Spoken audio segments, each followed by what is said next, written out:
Bonjour à toutes et à tous, c'est Gisé. Je suis très heureux de vous retrouver sur la chaîne qui nous libère.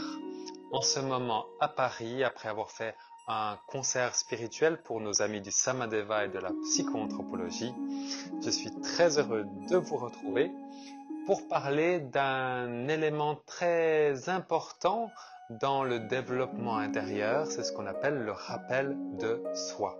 Se rappeler que nous existons, que nous sommes en train de vivre.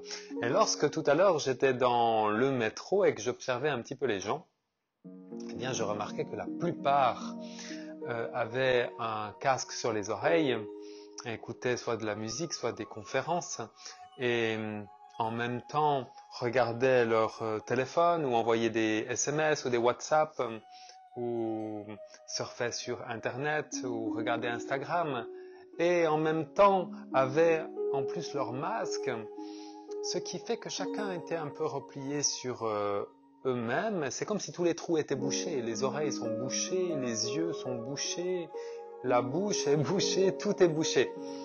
Et un élément essentiel dans le Samadeva et la psychoanthropologie est cette pratique du rappel de soi.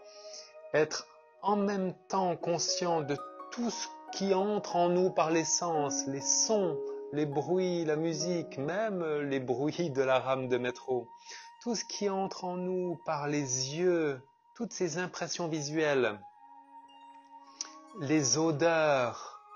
Et en fait, le constat, c'est qu'en fait, la réalité de toutes ces personnes que je voyais dans le métro était comme dissonante. Une chose entre par les oreilles, une musique ou des paroles ou du bruit à travers les petits écouteurs, et en même temps d'autres informations entrent par les yeux, et en plus cette respiration à travers le masque où nous ne ressentons plus les odeurs. Et je me suis dit que c'était là une difficulté actuelle, puisque dans la notion du rappel de soi, il est essentiel d'être à la fois réceptif de toutes ces impressions qui viennent de l'extérieur et à la fois réceptif à toutes les sensations intérieures. Ce qui fait que lorsque nous arrivons à faire ça, ce que nous apprenons dans un des exercices guidés par Enéas Griffith, l'exercice des 3 sens, alors nous arrivons à nous rappeler nous-mêmes. C'est comme si nous étions dans un endroit de nous-mêmes qui arrive en même temps à observer et à ressentir toutes ces impressions extérieures et en même temps permet d'observer et de ressentir les impressions intérieures. C'est-à-dire qu'on n'est ni à l'extérieur ni à l'intérieur, on est à un endroit. C'est un endroit qu'on peut appeler un endroit de liberté qui permet d'observer les deux. C'est aussi être attentif à l'effet des impressions sur nous-mêmes.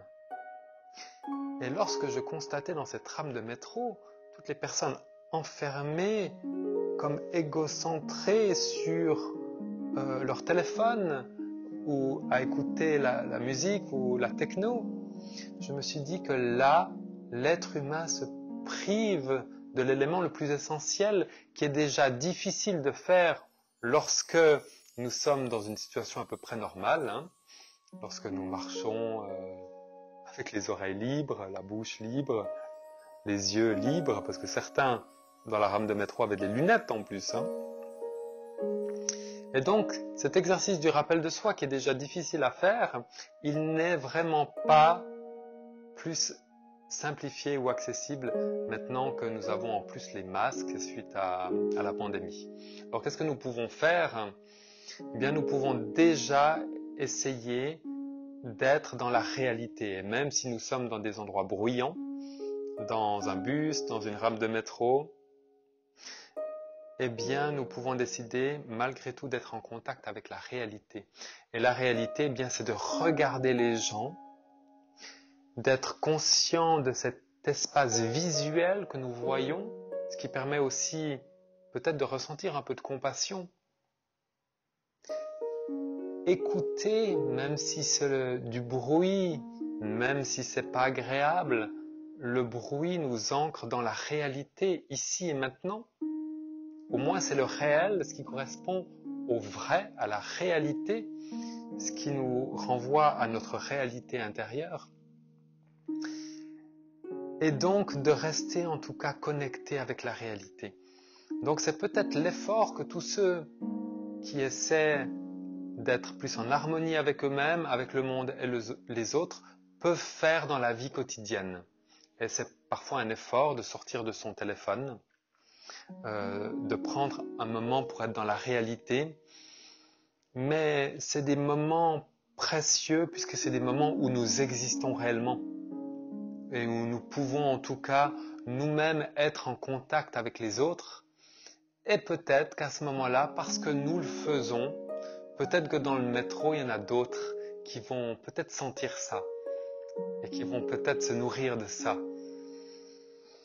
Voilà une expérience que nous pouvons tous vivre tous les jours. Et il y a des moments où on peut téléphoner, regarder nos emails, nos SMS, évidemment. Et il y a des moments où nous pouvons justement nous rappeler que nous pouvons être des éléments de présence, des éléments vivants au milieu de notre société, infiniment vivants. Eh bien voilà, c'est cette expérience que je voulais vous partager. Et en tout cas, je suis toujours très très heureux de vous rencontrer sur la chaîne qui nous libère. Et je me réjouis de vous revoir pour une prochaine vidéo. Et je vous salue et vous souhaite une belle journée.